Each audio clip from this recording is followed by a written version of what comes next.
the term that we're going to use to identify any of these underserved groups of people.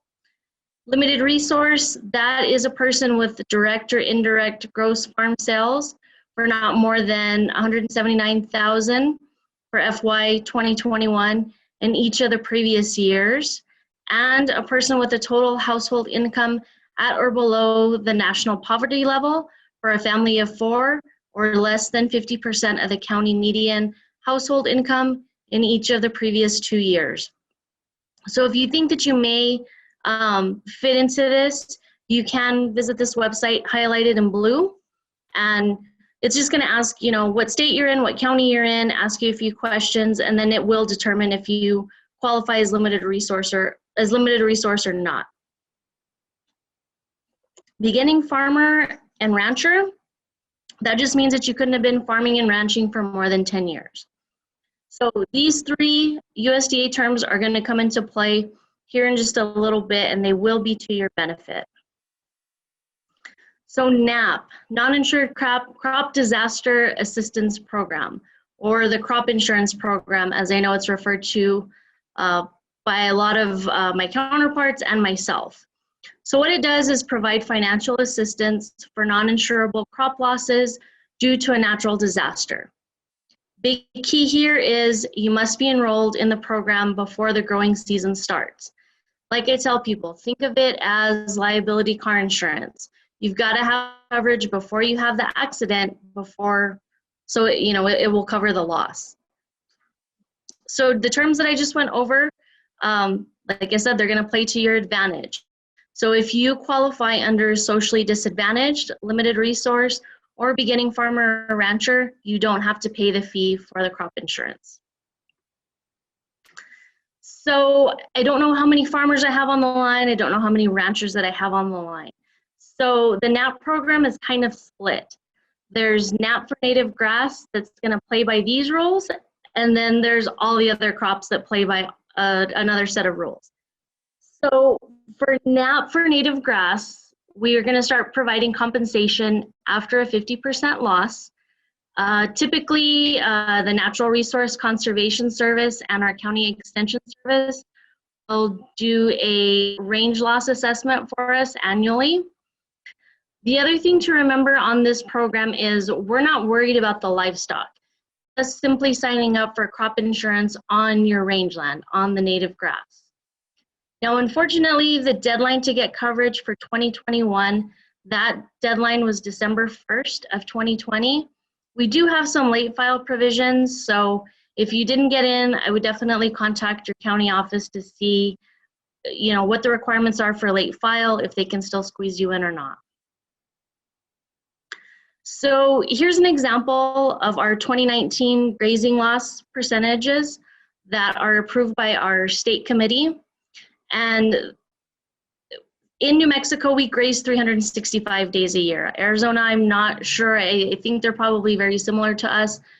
But in New Mexico, because we graze all year long, these assessments aren't done until the end of the year. So actually, my county committee just approved our percentage of losses for 2020.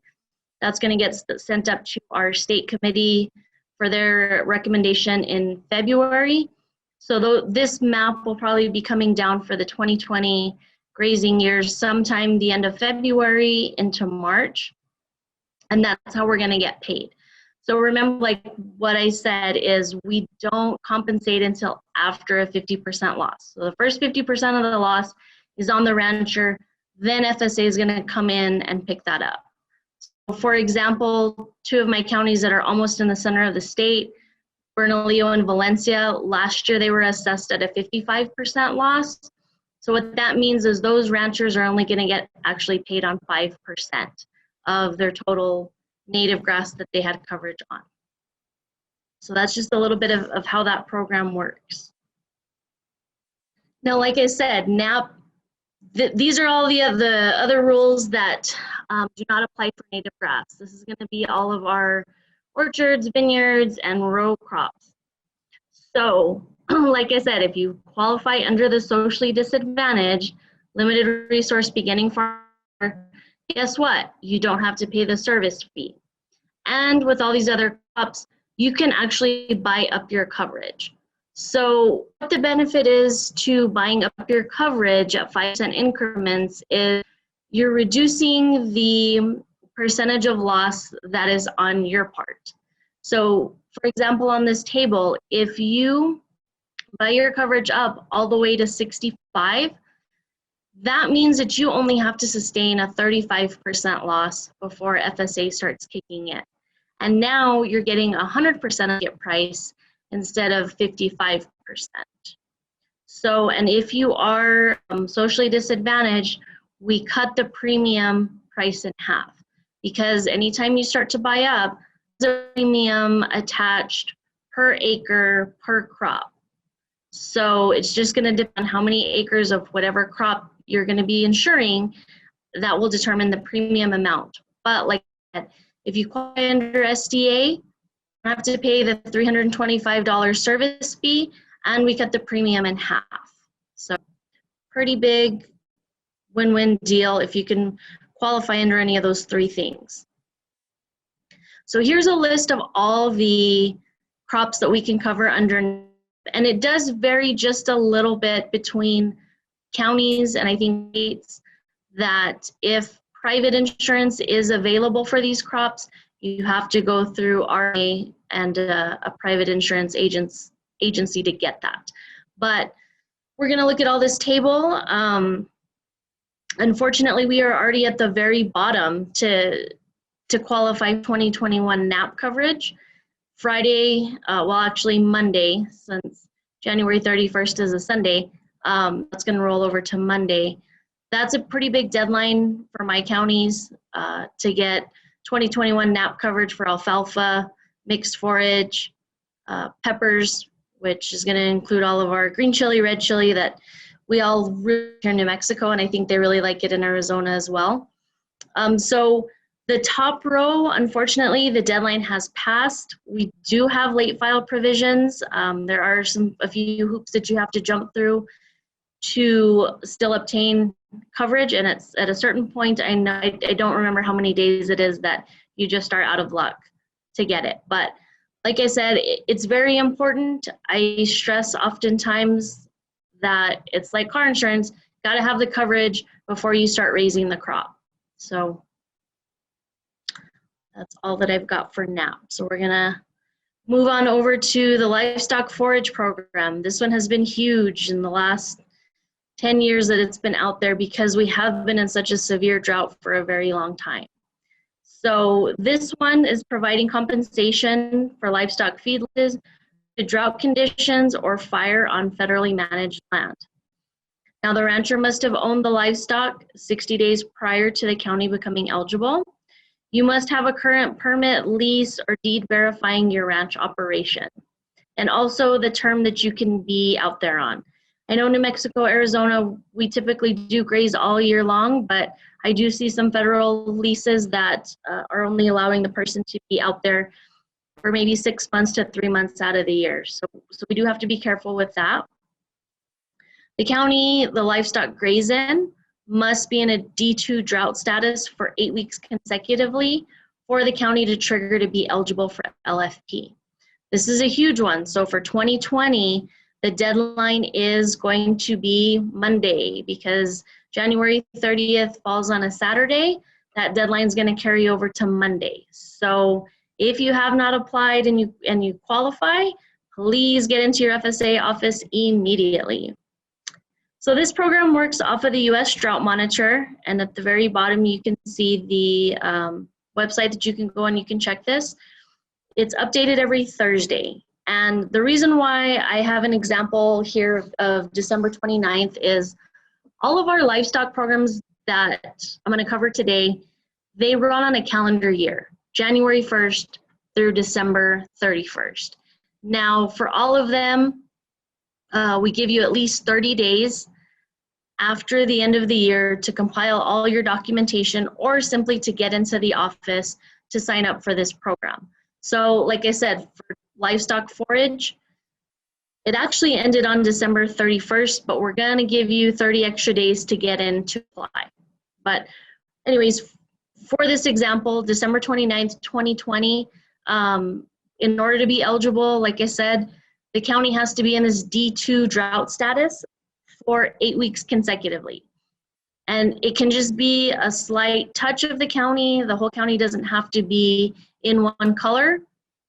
As long as any portion of the county is in a D2 status, the whole county is eligible. So like I said, here's an example of New Mexico, not looking so great. So all of our counties were eligible for LFP this year. So I always get questions as to, how much compensation livestock owners going to get. And, especially at the beginning of the year, well, this year is probably going to be the exception to the rule. But like last year, some of my counties weren't in. Some of them were only at a D2 status. Some of them were at D3, D4. So here's how we calculate the payment factors. So when the county triggers and they hit that 8 consecutive weeks at a D2, you're going to get one month payment is kind of how we like to explain it. When your county goes in 1 day for D3, you automatically get bumped up to 3 months of payment. Okay. Then if it's in and out for any 4 weeks in a D3, you automatically get bumped up to 4. Or if your county goes into the most exceptional drought, the D4 for 1 day, you automatically get bumped to a 4-tier payment. And then if it stays in the D4 for non-consecutive weeks, you get up to the 5-tier payment, which is the maximum amount that you're going to get. So this is the last map for the year. So this is the maximum amount of payments that our ranchers are going to be getting for 2020. As you can see, the four corner states, our western states are terrible, terrible, terrible. Arizona, you guys look like New Mexico. Pretty much the whole state is in the max tier. So if you guys are like me, when you go in to apply for something, you kind of want to get an estimate of how much you're going to be getting out of it. So for 2020 payments, we were looking at about $19 an animal unit for a 1-tier payment.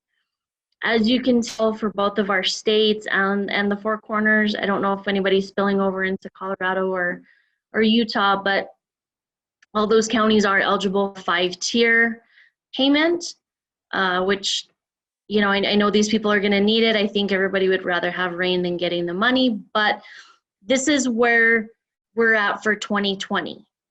Because we are in such a severe drought, you guys saw the drought monitor, we are going to go ahead and roll into 2021 eligibility for most of our counties in most states, but we are awaiting the payment rate. So that usually comes out about March for 2021 payments. So you can always apply in your county office, but they're not going to be able to approve it and get you payment until the new LFP payment rates are established. So like I said, that usually happens about March. So please be a little patient with them when you are applying. Or if you haven't applied for 2020 yet and you do have a valid permit and you have owned your livestock for 60 days prior to the drought, which has been pretty much the whole year, please get in, by Monday to get enrolled in this program. All right, next program I'm going to talk about, Livestock Indemnity Program. This program provides compensation to the producers for 75% of the market value of an animal that died due to adverse weather conditions in excess of normal mortality. Rancher must have owned the livestock 60 days prior to the death, must provide the county with proof of beginning inventory, must provide county office with proof of death, must provide the county office with producer management practices. So what's an adverse weather condition? Well, unfortunately, drought is not going to be an eligible weather event for livestock indemnity.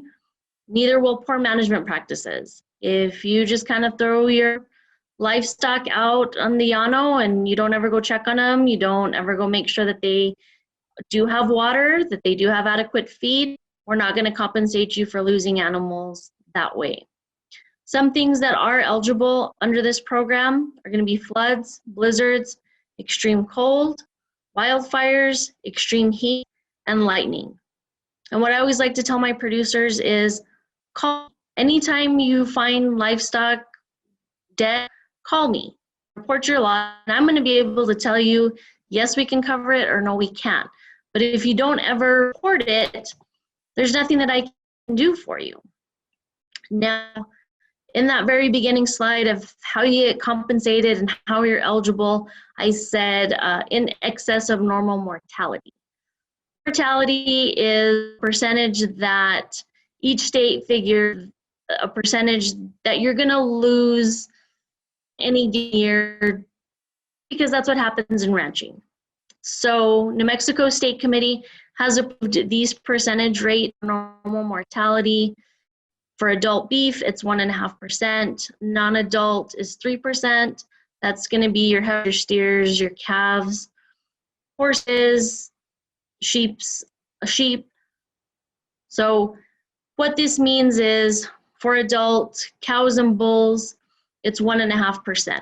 So if you've got 100 head cows and you come in and you want to claim them as a loss, you're going to have to lose 2 before we can start paying you for them. So if you're claiming 5 that you lost and you started out with 100, we're only going to actually be able to pay you for 3. So people usually get a little hung up on this, but when we do have major weather events, blizzards, wildfires, even lightning sometimes, most people can get past this normal mortality rate fairly easily. So like I said, you need to report the loss to the county office within 30 days. Due to COVID, many of our offices are closed to the public, not allowing people in. So by phone, email, even if you leave a voicemail, you know, and you could be checking your cattle on a Saturday or a Sunday and you find them dead and it's fresh in your mind, call and leave a voicemail at the county office. Or if you're really good with email, send your county office an email saying, hey, I found steers dead.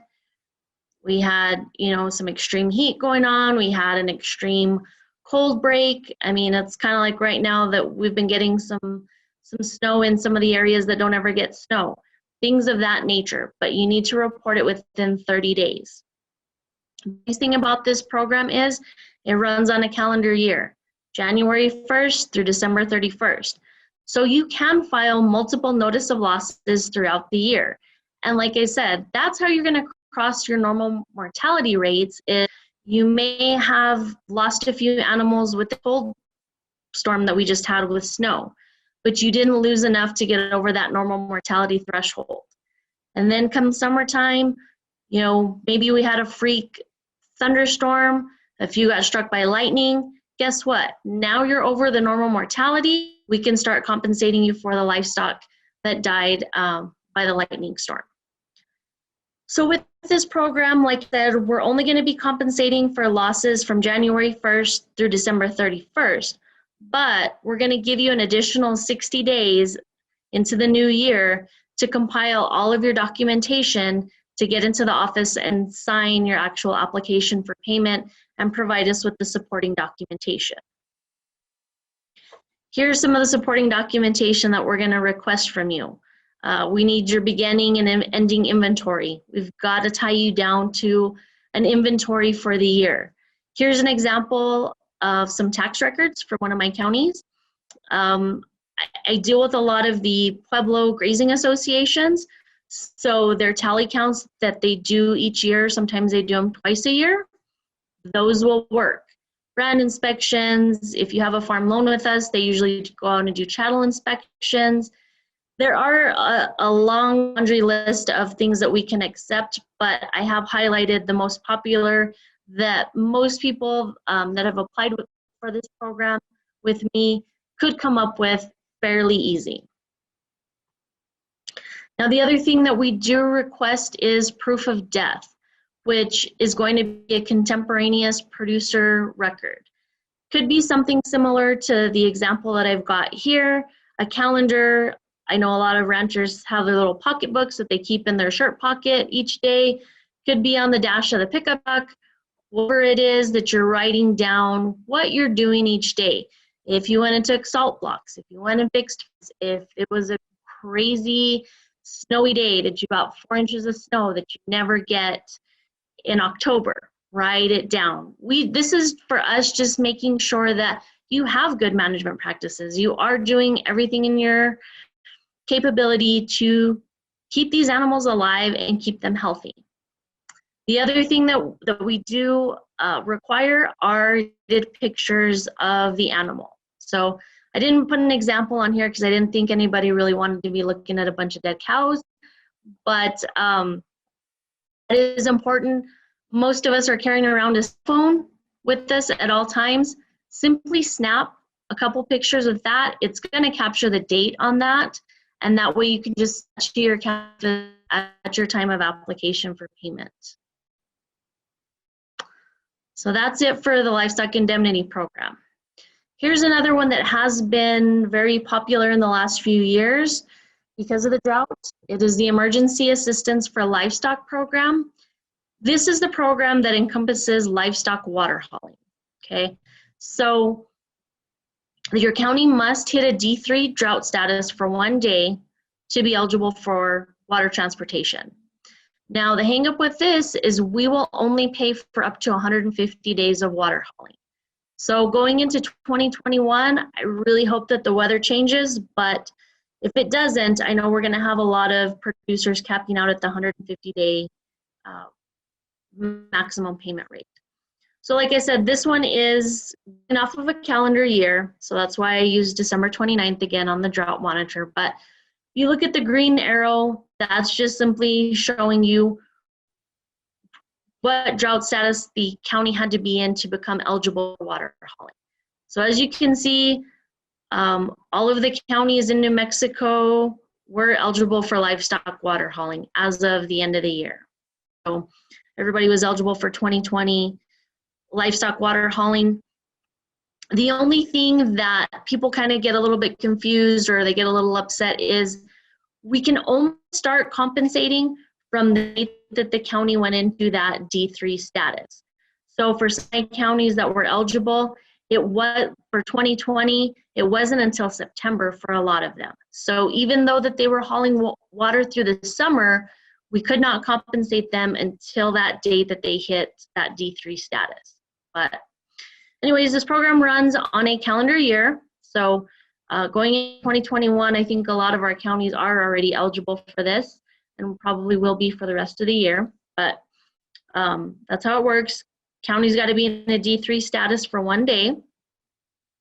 This is huge, guys, and this is a lot of miscommunication, a lot of misunderstanding with our producers, but you have to report to us the day that you started hauling water within 30 days.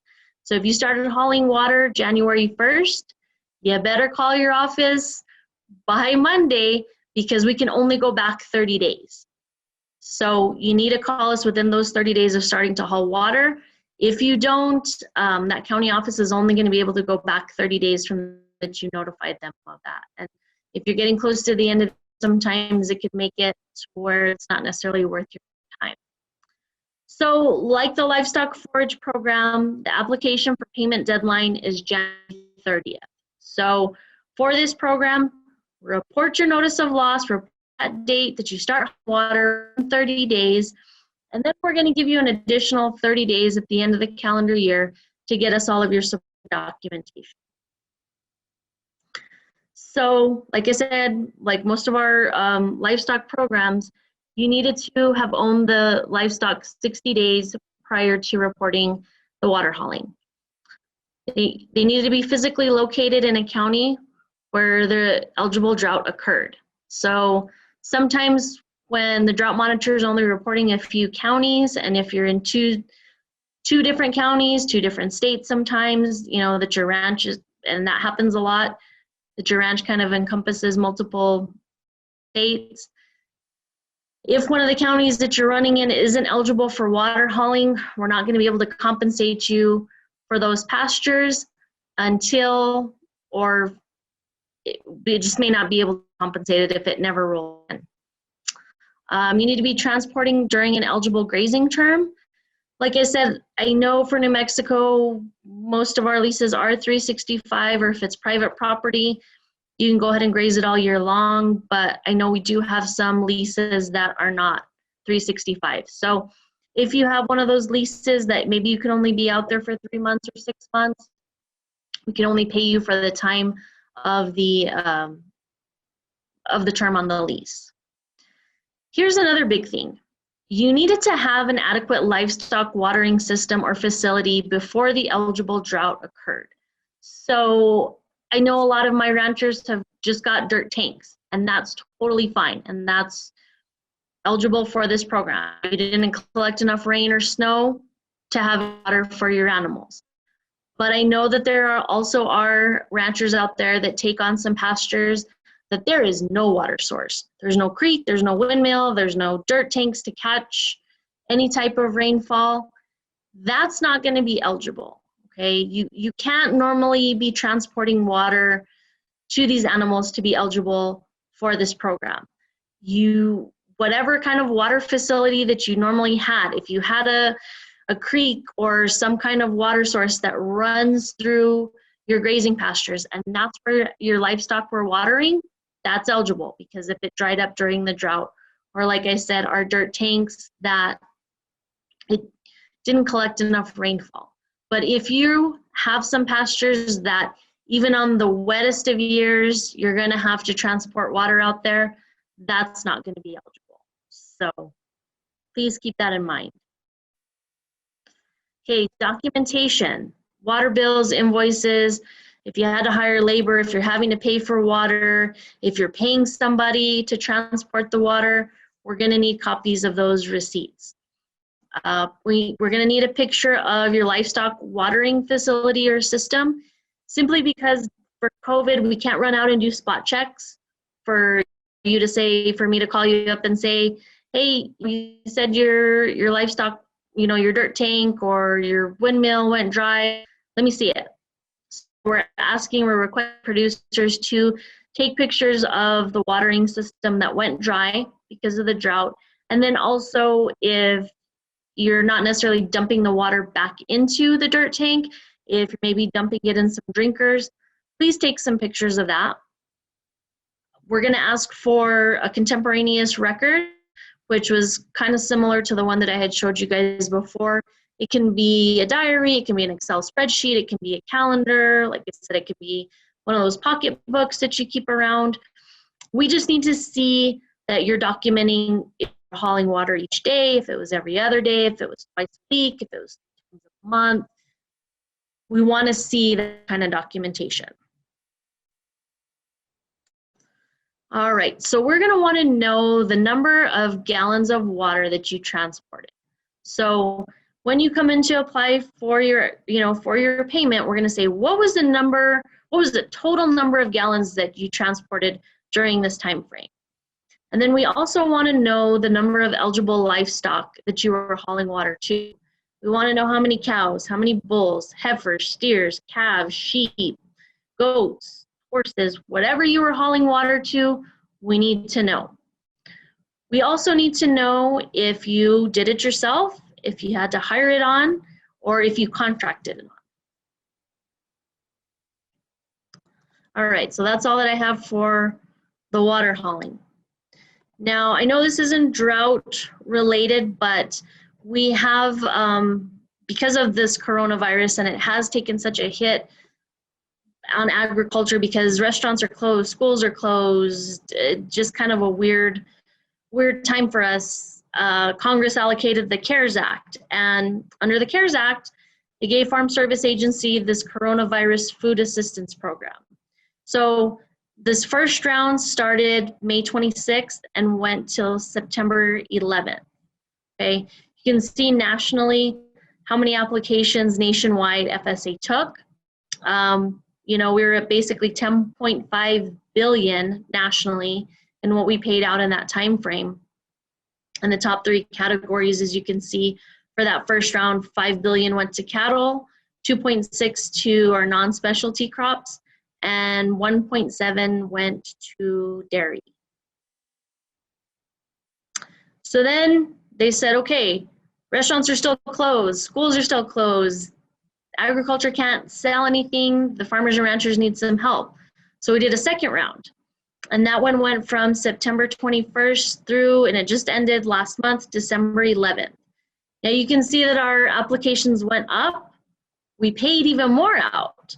And I think that we still have some county offices. I know myself, we still have a few that we're trying to wrap up because we had such an immense workload. So many people were coming out and applying for this stuff because everybody is hurting right now. So as you can see, nationally, we've paid out $13.2 billion on this.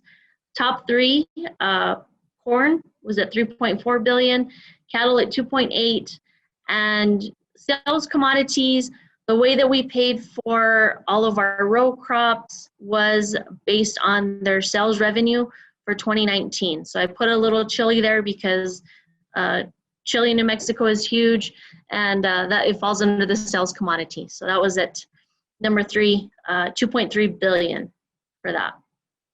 So if you didn't get in on those, what I've been reading and what I've been seeing is we probably will be doing a third round of coronavirus. And from everything that I've been seeing, probably going to happen sometime late spring, probably about March or April.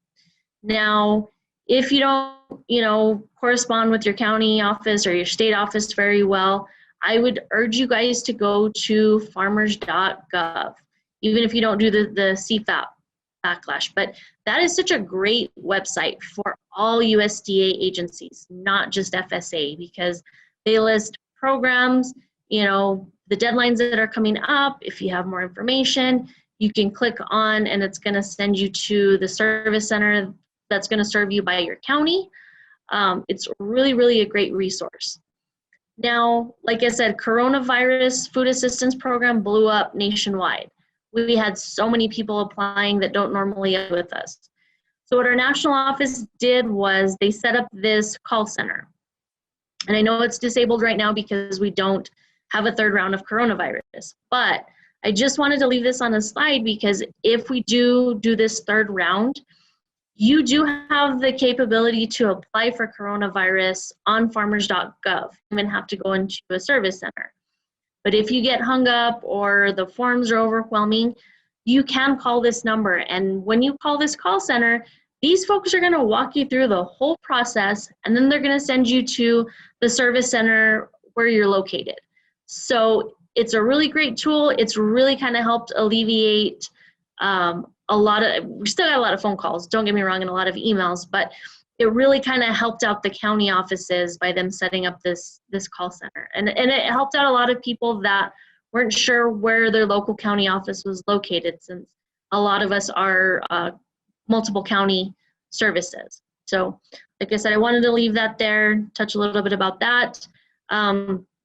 Here is the farmers.gov website. This was the homepage a few months ago, but as you can see in the center of the page, program deadlines. They're going to put whatever's going on with FSA. I believe they put NRCS stuff on there.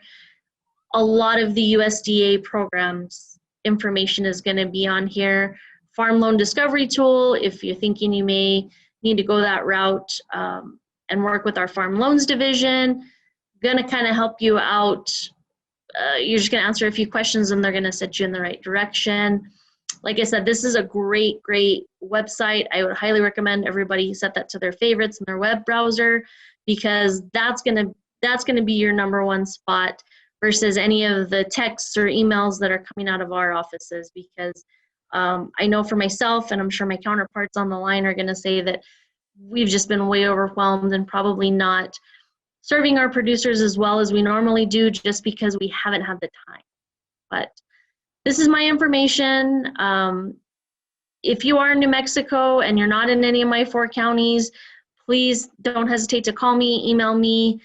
I can set you in the right direction. Like I said, our programs are federal, so the rules and regulations and everything like that are the same all over the country. So it shouldn't really matter what county or state.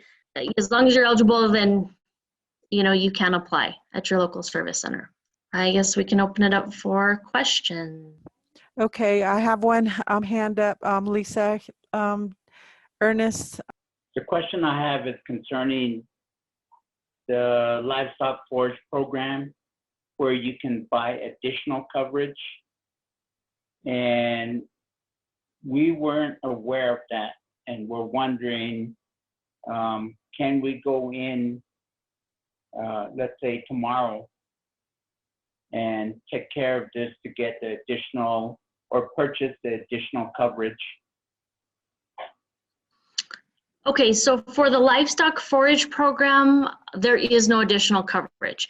You might have been thinking about the NAP, the crop insurance, and that's just going to depend on what crop you want to insure. So, you know, if it's chili, you know, and you want to buy up your coverage all the way up to the 65%, I think there are some late file provisions that you can go in and do that. But like I said, there is a premium attached to that. So just kind of be careful. You may want to have them run it out for you prior to you signing up for that. That way you know how much your premium is going to be before you do that. Because this is for native grasses.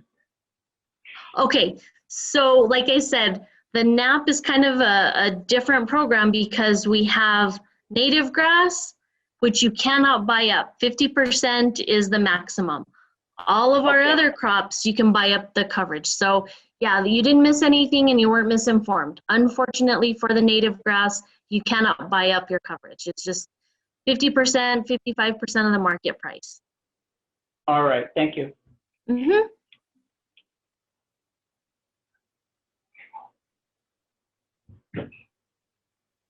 Thank you, Ernest.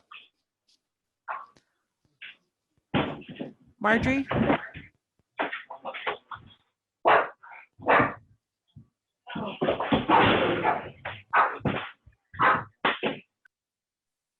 You can unmute yourself, Marjorie.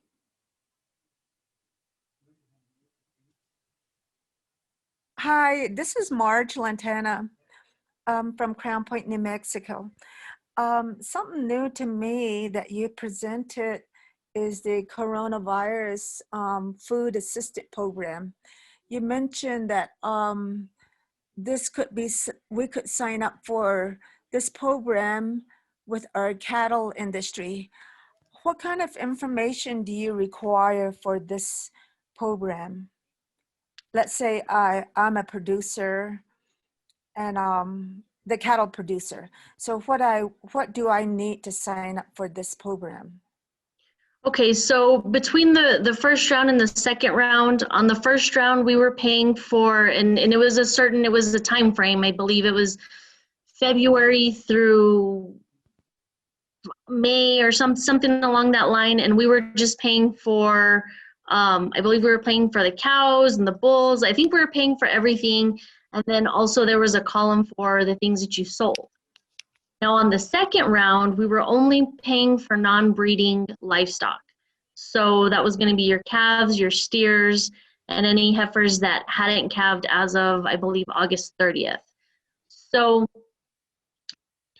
and you didn't have to provide any leases or anything like that. It was all self-certification. So with the round 3 that's pending, I don't know what it's going to be. It's still up, you know, in Congress and with our national office that they're coming up with the new rules for the CFAP 3.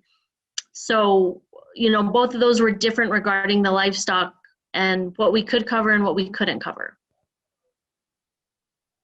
Okay, thank you. Mm-hmm.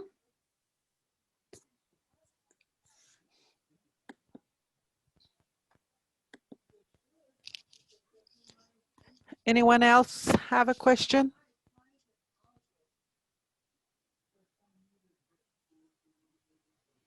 Okay, we have another question here. Ernest? Yes, Unmute. am I on mute? Okay, the question I have Okay, is you on get you're good. all right, the question I have is the payments are given out, you know, one of the D4 slides that I saw showed a payment for AUMs. Is that the AUM for each month, or is it only for the entire year? Okay, so those monthly tiers that you saw, probably like a tier 4 or something like that. So that's the max that the county got to. So, Okay, you know, the drought may have only gotten to a certain level. And so that's the max amount that that county or those producers were going to get.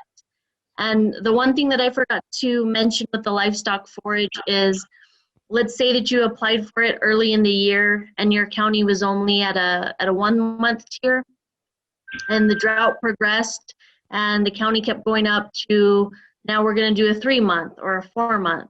We automatically send you the payment for that. You don't have to come in and reapply.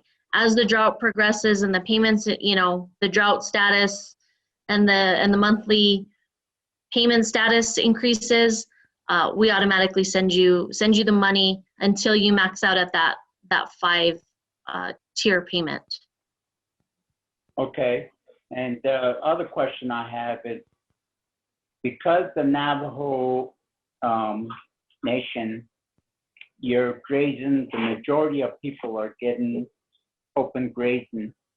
So is that all converted to animal units? So do you have a permit from the BIA stating how many animal units, like how many cows you can have, how many sheep you can have? Yes, we do. But we also Okay. have what they call a range management unit. And that has specific acreages with it too. So I know the way that we've done it in New Mexico is that we normally just go off of the grazing permit, whatever the BIA is saying that you can have. If it's, you know, 20 cows, we're going to pay the lesser of the two. If you come into my office and you've got a permit for 20 cows and you tell me that you only own 15, we're only going to pay you for 15. But if you come into my office and you say I've got 30 cows, but you're only permitted for 20, we're only going to pay you for the 20. That's kind of how the payment is calculated, and that's how it's based. Shelby or any of my CEDs from Arizona, do you guys want to jump in here? I don't deal with too many of those, so. Yeah, that's the same in Arizona. So most of the grazing permits on the Navajo Nation are written in sheep units. We convert sheep units to animal units, and just like Lisa said, we pay on the lesser of the two. If your livestock is over what you're permitted, then we're only going to pay you on what you're permitted to run. Okay, thank you for the information. I want to thank Lisa for sharing the information regarding drought programs. I think you did a wonderful job. Thank you, Shelby, for getting on our call. And then you too, Arnie, for also joining us this evening. All right, thank you guys for listening to me. Just to continue, we will have a poll. Hold on, I'm sharing my screen here, but I do have a chat. Okay, great presentation from Michael and then also from Gloria Skeets. So just additional to our NAPS project, the goal that we have, and I forgot to turn that off. Okay, so hold on. So if you can see my screen, the goal of the Native American Producer Success Project is to increase profitability and long-term sustainability to Navajo farmers and ranchers. And to achieve this goal, we've been working in 4 key areas to help farmers and ranchers, help Navajo farm and ranch operations, and then also to increase knowledge by using programs that are available to us, and specifically the USDA programs, BIA, Navajo Nation, the New Mexico Cooperative Extension Service, Dene College, and then many others. We also facilitate Navajo farmer and ranchers' use of the Natural Resource Conservation Service, the Farm Service Agency, and also risk management agencies. And this evening, Farm Service Agency has been able to join us. We're also strengthening the organizational capacity for the Navajo Farmer Rancher Congress to address current and future needs of Navajo farmers and ranchers. So we welcome all your comments. You may reach us through our Facebook page if you'd like. Native American Producer Success Project is where you can find us. We'll be posting our webinar there, and then we also have any upcoming events are posted there, including our monthly newsletters. We have videos that we put together from the webinars, and then also how-to videos. We share links and resources of USDA. And we also will be working, we're actually working currently on a website, so hopefully we'll have that up here very soon. So I want to just thank everybody who has helped in this effort. Our NAP staff, Jesse, Jim, Sharon Sandman, Jana Johnson, Michael Patrick, and then also Helena Deswood with the Southwest Climate Hub, who has been a big help to our project. So, and organizing our project here. So thank you everyone for joining us this evening. We'll conclude here. Our next upcoming webinar will be next week on Thursday, and Dave DuBois will be sharing a presentation regarding the weather outlook for the Four Corners region. So he works with the Navajo, the New Mexico Climate Center. So he'll be our presenter next week. So hopefully you can join us. We shared a link at the beginning of the slide here, and you can find it also on Facebook to join us and register and have your family, friends join us as well. Share our links with them so they can also learn from this. And I would like to additionally add that in the series, we will be talking about COCORAS. It's a precipitation monitoring rain gauge that we would like to interest producers to participate and be able to monitor in their own areas and be able to get online and share the data so that we can get more information, you know, to the Climate Hub and be able to, you know, help the different programs who are working on this to see what kind of precipitation we're getting on our nation. So we'd like your help. More information, contact the staff. And thank you for joining us again. Have a good evening.